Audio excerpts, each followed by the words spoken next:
Hello, hello, hello, guys. Hope everyone is having a blessed Sunday.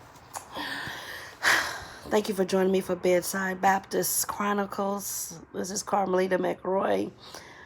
I mean, I don't know. The enemy has been busy, but I am excited about this month. You know why? Before I get on my topic, I'm going to tell you this. It's August, the number 8. Means new beginnings. And somebody else said it means that grace in this month because we have 5 Sundays, 5 Saturdays, and 5 Mondays or something like that. I know 5 Saturdays and 5 Sundays. Well, I tell you what, I need all the grace and I need some new beginnings because 2020 has not been the year, but I'm still happy. I'm still blessed. Frustrated at times, but I think we all are with everything that's going on. It's so messed up right now, but I still believe God is in control.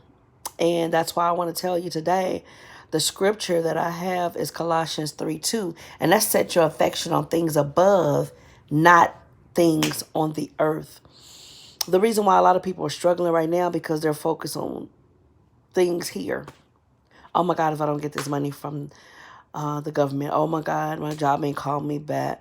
How I'm going to make this car payment? How I'm going to do this? If we trust in God, it's going to get taken care of. I'm going to tell you. Because at the beginning, I was just like, oh, okay, well, they talking about this COVID. I didn't think it was going to last this long. I'm going to tell you the truth. I didn't think, I'm one of them people who didn't think it was that serious. You know what I'm saying? That it would be lasting like this, which I really think it's going to last about a couple of years like it did with the Spanish flu. The only thing that's different is that then they didn't have the things that we have now to help us get by. But I don't know. I think when I focus more on God, it keeps me from worrying and it keeps me from even stressing out about this. I don't watch the news. I see stuff on my feed on, the social media, and I may read the articles from there. But I refuse to watch these news people. They're ignorant. They're stupid. They give some news, but they're just adding on to a lot of it and trying to get people in the uproar. Some people are really worried and stressed about this. People are tripping. And I know people are tripping because when I'm driving down the street the other day, like I don't get out very often. So the other day, I got out to do my my 2-week thing. I try to shop for every 2 weeks. Monthly with some things if I can. Okay, so I get out, and I hadn't been out in a while driving around the city. I know in about a couple of weeks or so because, I was sick. But I got out and I did it. And why is everybody rolling up on my bumper fast, flying in between cars? And I'm like, and it wasn't just one car. It was a lot of cars. And I'm like, okay, are people just losing their mind? Are they going crazy? I mean, like, what is going on? And I realized that I was cool at first, but I thought I was in the house with these kids for a little while. I started to get a little frustrated too. That's why we took that trip to Florida. And we went to Atlanta last week. Because these kids will start driving you nuts. But, I mean, I have to pray constantly. We do different things. I mean, we try to figure out different things. But after a while, there's only so much you can do. Especially if you got kids who always want your attention. Some kids can go off and play by themselves. But these two here want all of my attention, okay? And so I have to let them know we need time to ourselves. You go read. I'm going to be in here reading. We have to have that time out. And I had to tell them that, we have to constantly pray. Pray God to keep our mind. Because right now, while people are sitting in the house, my grandmother used to say, an idle mind is the devil's workshop.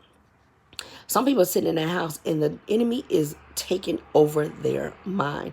And they need to get out. They need to do something. I don't care if you take a trip for an hour trip away somewhere or something. Just to get out and do something and not be scared. We can't be scared of this. Because if you know God, you're going to trust him. You have to trust him. I have to trust him. I was sick with the COVID, but I'm good now. And I don't think mine was as bad as other people's because when I got sick, I was still moving. I was still going around.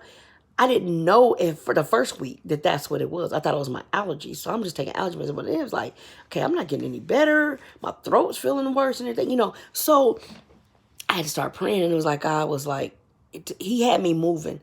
This took 3 weeks, basically. It really was 3 weeks because almost 3 weeks anyway. The next week, I did stay in the bed for like, yeah, it was about a week or so. I mean, I just in the bed. I couldn't eat. I was eating like maybe chicken noodle soup and just drinking a lot of orange juice and water. And I'm praying like, Lord, don't let this be COVID. Lord, don't let this be COVID. Heal my body. Saying Psalms 91:10 and everything.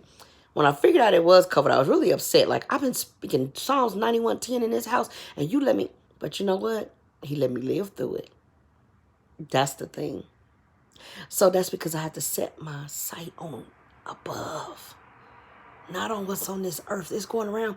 And I believe truly, my aunt was like, I think everybody got to get it. If everybody ain't already had it. And you know, it's kind of like, okay, yeah, it's true. You know what I'm saying? People try not to get it. But like my aunt said, basically, either people that had it and didn't know they had it, or everybody going to end up having to get it. That's what happened during the Spanish flu time. Everyone got it. Some lived, some didn't. But you know, the people of God, when you know God ain't through with you, you have to pray your way through that and believe that he got something better for you coming out of this. Because I truly believe I'm going to be on another level when I come out of this. You know, I'm not worried. I think the enemy tried to get me a little bit worried when I got sick with the COVID, because I'm telling you, when they say you can't breathe, that's true. They telling the truth. But I was like, the devil is a lie. I'm not dying before my time. I got stuff to do. I brought stuff to God's word that he told me back in 1997 that still has not happened yet. I said, it ain't happened yet, so I know I ain't supposed to leave here. And you have to believe that. Trust God. Have faith. You know, I'm having faith for my family and my friends that we don't have to deal with that sickness and that illness. And we got to set our sight on things above, as it said in Colossians 3:2. We got to focus on God and not on what's going on in this world. Because this world is crazy. From the government on down, people are losing their minds. I'm telling you. And I can understand if you up in the house with somebody all the time. We didn't realize how much we enjoyed going to work and being out the house. Because, you know, I worked full time. Then I had my businesses on the side. So I'm always going doing something. So I had to sit down, but I've gotten a lot done. I've gotten real focused on what the next step is. I trusted God. I was a prayer warrior, everything. But I'm trusting him even more now and praying even better. You know, because I'm like, God, you got to do this thing, not just for me, but for my children and my grandchildren, for everybody that's connected to us, for my family, you know, out my extended family, friends, you know, because some people are stressing out about this thing. They're really scared. And I hate that, because at first I was like, what are people scared about? But, you know, I understand if you've lost someone to it and everything, you're scared of it, but you can't be afraid. God is still in control. He's still in control, people. Don't be scared. Set your sights and your affections and your heart and your head on things above. Continue to trust God and have faith. And believe me, the enemy comes to all of us, but you got to start praying and fighting that thing. Put your worship music on, whatever you got to do when he starts coming in and making you try to doubt this whole situation and everything going on. Don't worry about what's going on this earth. This too shall pass. I believe it. This too shall pass. I just want to tell everyone, asking you to just continue to say Psalms 91:10 over your household, over your family. And I hope you're having a blessed Sunday. Remember, God, nothing happens without God saying it can. Don't ever forget that. That's why if we set our sights on things above and not on this earth, we can weather through this storm. I don't care how long it is. We're going to get through it. And the people of God, the true ones, the ones who ain't been running the church and playing church, who still have church at home, who still praying at home, who still doing what they're supposed to do at home, behind closed doors, and not just in, those are the ones that are going to survive. Those are the ones that are going to come out on top, and we're not going to lose our mind behind this. We're not going to lose our mind behind it. So I ask everybody, thanks for joining me for Bedside Baptist Chronicles. I know I haven't been on here in a while. That's because, been a lot going on in my house. So I really don't have been having any time alone and just focusing on what needs to be done. But I will be on here Sunday and Wednesdays because I want to give you a word. When God gives me a word, I want to give you a word to help us get through this pandemic. This helps me, but I also want to help you. So remember what I always say. Expect it, believe it, receive it. God bless.